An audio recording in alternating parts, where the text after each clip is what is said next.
What it do, baby? Your boy out here just riding, man. Had some thoughts from today, man. I was going over my numbers at my restaurant, and all these windows up, man. I was looking on my Facebook feed today and seeing about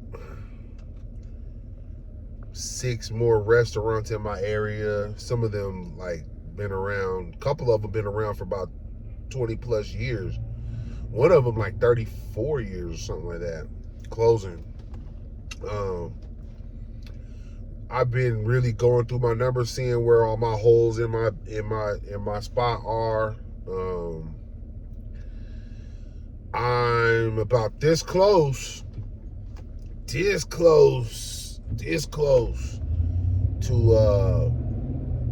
actually I got it off now, but I'm that close to deactivating on the marketplaces.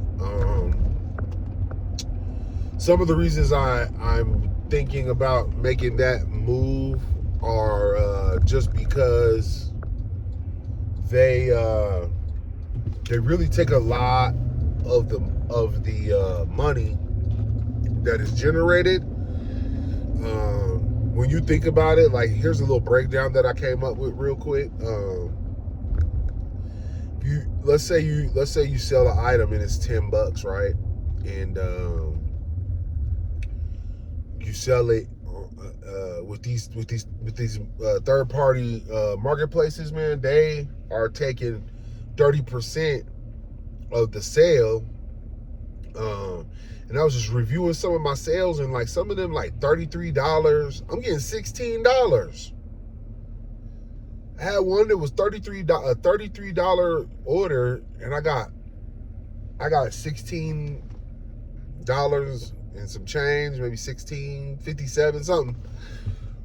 That's crazy, man. That's really, like, I'm looking at it like, this is really, when you boil down and you look at the fees breakdown, the commission, and then the processing, that part is what's the killer fee. So I did some calculations about where my revenue would be at,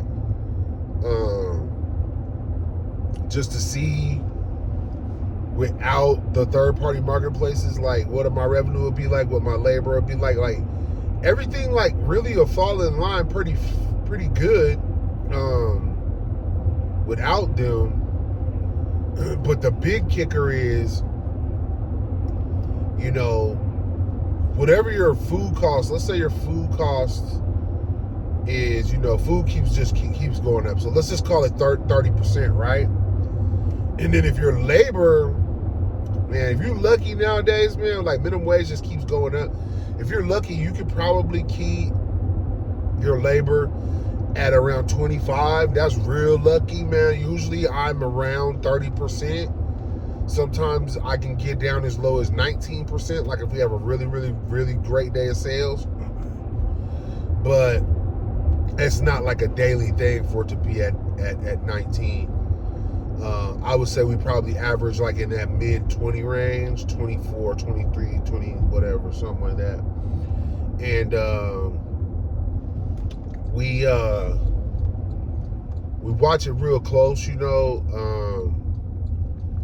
and we're kind of like a spot that can kind of get busy out of the, like, real quick out of the blue. And we don't have servers. We're more of like a quick serve type of restaurant. So I don't really just send people home as soon as it just dies off a little bit, because the ticket printer could just print. It is sometimes spit out 10 tickets and it'll be completely dead, then spit out 10 tickets. So I don't really always send people home as much as I could.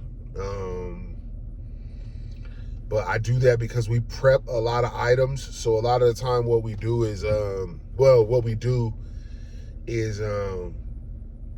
know, we have our prep sheet busted apart, well, broken apart to where basically,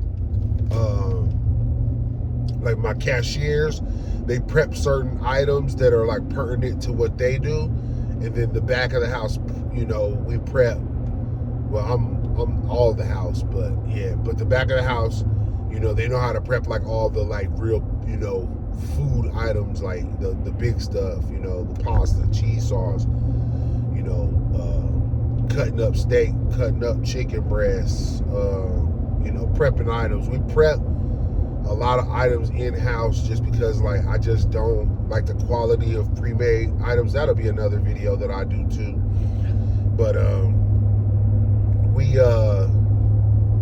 do a lot of we default back to prep when we get you know, the slow times, so it ends up kind of working out for us in that area. But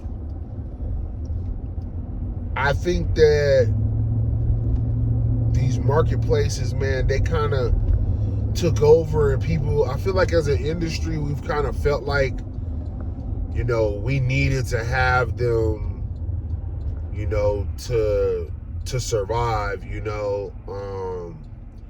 I was talking to an operator that I know, and he's got like two Chinese restaurants, and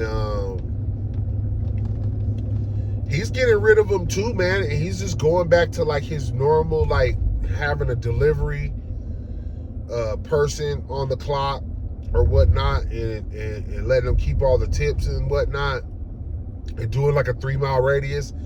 I know the radius is small. I think with DoorDash you get like a 10-mile radius, which is great, but it's just not worth it to like buy all the food and run all the labor and then 30% off the top is just gone, you know. Like, it really puts you at a disadvantage. You know, it gives you some visibility, which, I mean, that's great. But my plan right now is to just maybe get rid of the third-party apps, and then I have my own website and app and everything. So I think I'm just gonna like get into doing a little bit more marketing. We're gonna do some visibility stuff, like just like on the ground, physical visibility type. Like I don't know. I've been looking at billboards, and then the same company also does like bus station signs and this and that. They have all kind of different options, digital billboards, all that stuff. So looking into maybe getting into doing some more of that stuff. Looking at Hulu ads, looking at Paramount Plus ads set up right now. I actually got in the middle of setting up a campaign on there. Run that, see how that's gonna go.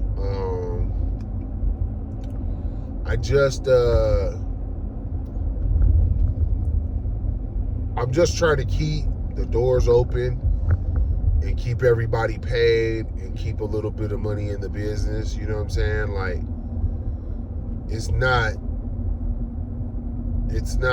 you know, like you're gonna get rich off of having one restaurant. You know what I mean? So, you know, as I systemize things and get everything kind of like, right now I'm working on my operations manual. Talk to a couple of franchising companies. So if we do any of that, I'll definitely document those journeys along the way.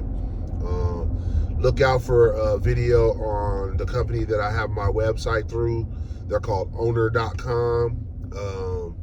I've seen some videos on them, and some people agree with how I feel about them, and some people don't. Some people have like a negative view of even what they're doing.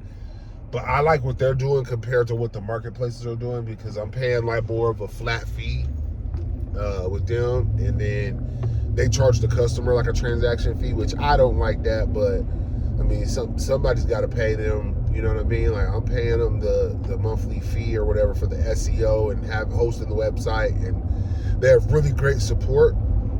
You can pretty much chat with someone. You know, I believe like pretty much the whole time my restaurant is open, I'm able to at least chat with someone. It might be till 7. I'm not sure. We close at 9. I can't remember if I've done it at past 7. Maybe 7 o'clock. might be the last time for the test score. But yeah, I'll figure all that stuff out and write some notes down and tell y'all about owner.com.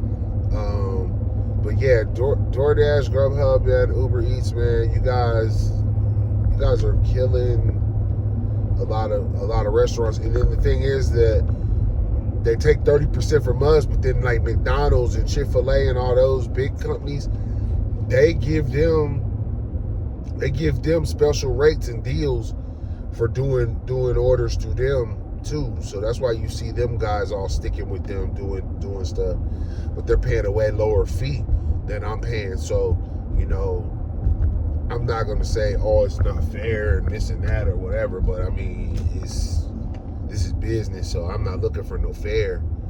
I'm just looking to win, you know what I'm saying, as much as I can win. So, you know what I'm saying? I don't feel like I'm winning. I don't feel like I'm winning by dealing with them. So I think I'm gonna go ahead and see how hard of a revenue hit I'll take. I think I can eke out about a 18 to 20% profit margin on whatever my revenue is. What I'm looking at right now with how my numbers would be without the sales of them taking 30%. Because like I said, you still gotta buy all that food. You gotta run all that labor. You know what I'm saying? You either gotta pay to integrate those into your POS system, or your team's gonna be running around checking the iPads, checking the little tablets over and over and over, trying to run it off that. It sucks, you know. So I always go to restaurants and see them doing that, and it's like, man, if you're gonna do that mess, you gotta have it streamlined to where it's not gonna run your crew all around and make a headache. It's supposed to help you make money, not hinder you make money. So, but yeah, man, I'm gonna leave the third party apps, you know, in the rearview mirror. If any of you guys have dealt with this in your business, or you have any thoughts or questions or whatnot, man, leave me a comment. That's all I got tonight. Peace.